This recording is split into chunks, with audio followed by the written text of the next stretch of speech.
মাত্র 5টা বিষয় খামারে অ্যাপ্লাই করে একজন নতুন হাঁস খামারি খামার জীবনে সফলতা অর্জনের চেষ্টা করতে পারে কিংবা একজন নতুন উদ্যোক্তা হাঁস খামার শুরু করতে পারে। বাংলাদেশে অধিকাংশ খামারই যেহেতু হাঁস খামার করতে গিয়ে ঝরে পড়ে, অনেকেই হাঁস খামার করতে গিয়ে সফলতার মুখ না দেখেই মুখ থুবড়ে পড়ে যায়, আর হাঁস খামারে সফলতার সংখ্যা অনেক কম। তো যারা সফলতা অর্জন করছে তাদের কাছ থেকে আমরা কিভাবে শিক্ষা গ্রহণ করতে পারি কিংবা যারা বিফল হচ্ছে তারা কি কারণে বিফল হচ্ছে, এগুলো যদি আমরা জানতে পারি তাহলে খুব সহজে আমরা নতুন অবস্থাতেও হাঁস খামার করে সফলতা অর্জন করার চেষ্টা করতে পারি। আসসালামু আলাইকুম প্রিয় খামারি ভাই বোনের, আশা করছি সবাই ভালো আছেন। তো নতুন খামারি হিসেবে আপনার যে 5টা বিষয় জেনে আপনি খামারে আসবেন কিংবা খামার শুরুতে যে 5টা বিষয় আপনাকে অ্যাপ্লাই করতে হবে, আমি একের পর এক বলছি, অবশ্যই আপনারা নোট ডাউন করে রাখবেন কিংবা এই 5টা বিষয় অবশ্যই খামারে প্রয়োগ করার মাধ্যমে আপনারা সফলতা অর্জন করতে পারেন। তো প্রথম যে বিষয়টা জানতে হবে সেটা হচ্ছে আপনার এলাকার পরিবেশ পরিস্থিতি, আপনার হাতের মূলধন এবং আপনার খামার করার জায়গা অনুযায়ী আপনাকে কি ধরনের হাঁস পালন করতে হবে কিংবা ছোট বাচ্চা নাকি একেবারেই ডিমের উপযুক্ত হাঁস দিয়ে আপনি খামার শুরু করবেন সেই বিষয়টা আপনাকে জানতে হবে এবং এই বিষয়টা খুব সুন্দরভাবে ক্যালকুলেশন করে খামারটা শুরু করতে হবে। আপনার জন্য যদি ছোট বাচ্চা দিয়ে খামার করা লাভজনক হয়, অবশ্যই আপনি ছোট বাচ্চা দিয়ে শুরু করবেন। আপনার জন্য যদি পারফেক্ট বয়সে ডিমের উপযুক্ত হাঁস দিয়ে খামার শুরু করা লাভজনক হয়, অবশ্যই আপনাকে বড় হাঁস দিয়ে শুরু করতে হবে। তো এই বিষয়টা প্রথমে সঠিকভাবে নির্বাচন করতে হবে। দ্বিতীয় যে বিষয়টা জানতে হবে, হাঁসের প্রাথমিক পর্যায়ে রোগ বালাই।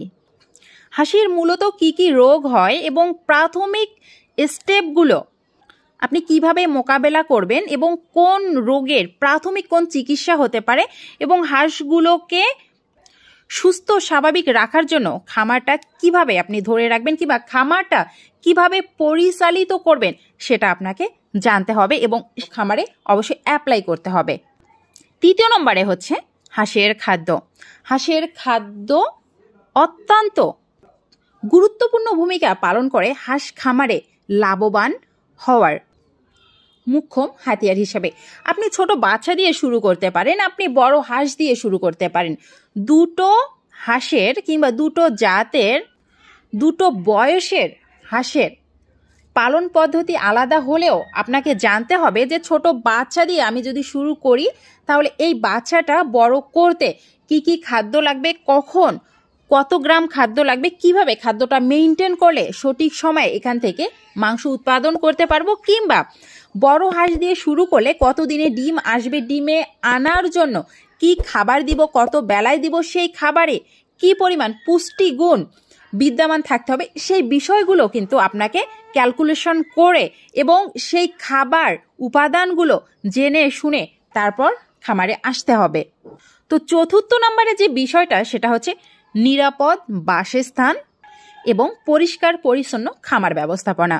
তো আপনার হাঁসগুলোর যদি নিরাপদ বাসস্থানের ব্যবস্থা না করতে পারেন তাহলে হাঁস থেকে আপনি কখনোই কাঙ্ক্ষিত রেজাল্ট পাবেন না। হাঁসের ঘর যদি স্যাঁতস্যাঁতে হয়ে যায়, হাঁসের ঘরে যদি আলো বাতাস ঢুকতে না পারে, হাঁসের ঘর যদি ময়লা আবর্জনা দিয়ে পরিপূর্ণ থাকে তাহলে সেখান থেকে হাঁস অসুস্থ হওয়ার সম্ভাবনা থাকে কিংবা বাহিরের বন্য প্রাণীর আক্রমণে হাঁসগুলো কিন্তু মারাত্মক ক্ষতিগ্রস্ত হতে পারে। এবং আপনার পুরো খামারটা কিভাবে সঠিকভাবে পরিচালনা করবেন, কিভাবে পরিষ্কার পরিচ্ছন্ন রাখবেন সেই বিষয়গুলো আপনাকে কিন্তু জানতে হবে, দেন হাঁস পালন শুরু করতে হবে। তো পঞ্চম নম্বরে যে বিষয়টা আপনাকে মাথায় রাখতে হবে সেটা হচ্ছে হাঁস পালনের জন্য ধৈর্য এবং পরিশ্রম করার মতো মন মানসিকতা। হাঁস পালন করতে গিয়ে আপনি যদি ধৈর্য না ধরতে পারেন এবং পরিশ্রম না দিতে পারেন তাহলে হাঁস খামার থেকে আপনি কখনোই কাঙ্ক্ষিত রেজাল্ট আনতে পারবেন না। অনেকেই হাঁস পালনের শুরুর দিকেই কিন্তু ফলাফল আশা করে এবং সঠিক সময়ে যখন ফলাফল পায় না তখন কিন্তু তারা দিশেহারা হয়ে পড়ে এবং অনেক সময় এই সঠিক সময়ে ফলাফল না পাওয়ার জন্য হাঁস খামার ছেড়ে দেয়, অথচ সেই খামারে কি ভুল কি ত্রুটি সেগুলো চিহ্নিত করে যে সমস্যার সমাধান করতে হবে কিংবা সেই ভুলগুলো চিহ্নিত করার মাধ্যমে যে খামারে সফলতা অর্জন সম্ভব সেই দিকটা আমরা কিন্তু অ্যাভয়েড করে চলি, আর যার মাধ্যমে আমরা লসের সম্মুখীন হই।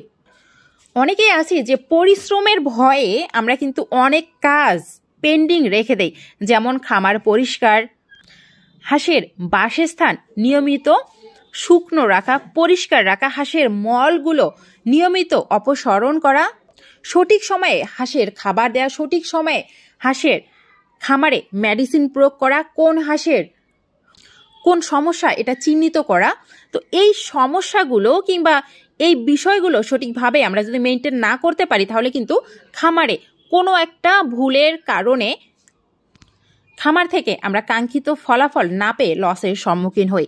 তো এই 5টা বিষয় আমরা যদি সঠিকভাবে পালন করতে পারি এবং 5টা বিষয় সম্পর্কে আমরা যদি সঠিক ধারণা নিয়ে খামারে আসতে পারি তাহলে ইনশাল্লাহ আমরা খামার জীবনে সফল হতে পারবো এবং আস্তে আস্তে খামার শুরুর দিকে অল্প কিছু লাভের মাধ্যমে আমরা কিন্তু আস্তে আস্তে খামারটাকে অগ্রসর করতে পারবো, খামারে হাঁসের সংখ্যা বাড়াতে পারবো এবং দিনে দিনে হাঁসের ডিমের প্রোডাকশন কিংবা মাংসের প্রোডাকশন বাড়ানোর মাধ্যমে সঠিক বাজারজাত করার মাধ্যমে আমরা হাঁস খামার থেকে সফলতা অর্জন করতে পারবো এবং আস্তে আস্তে আমাদের খামারটা প্রসারিত করতে পারবো। তো আশা করছি আজকে যে 5টা পয়েন্টের কথা বললাম এই 5টা পয়েন্ট সম্পর্কে আপনারা সবাই মনোযোগ দিবেন এবং এই 5টা বিষয় জেনে বুঝে তারপর খামারে আসবেন। ইনশাল্লাহ খামারে আপনারা সফলতার সঙ্গে এগিয়ে যেতে পারবেন। তো এতক্ষণ ধরে যারা ভিডিওটি দেখলেন তাদেরকে অসংখ্য ধন্যবাদ। আপনি যদি চ্যানেলে নতুন হয়ে থাকেন অবশ্যই নিত্য নতুন খামার বিষয়ক ভিডিও পেতে সাবস্ক্রাইব করে আমাদের সঙ্গে থাকবেন।